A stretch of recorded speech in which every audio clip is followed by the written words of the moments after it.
Ramai beredar rekaman di media sosial memperlihatkan Leopard Ukraina menembaki BTR-80 Rusia.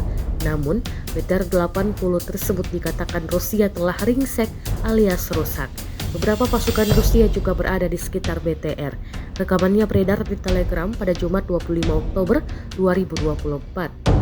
Dalam keterangan unggahan disebutkan Leopard 24 Angkatan Bersenjata Ukraina menembaki BTR-80 Angkatan Bersenjata Rusia yang diduga rusak setelah ledakan ranjau. Beruntung, pasukan di sekitarnya berhasil meninggalkan zona penembakan. Rekamannya pun menuai berbagai komentar dari warganet.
Download Tribun X sekarang, menghadirkan lokal menjadi Indonesia.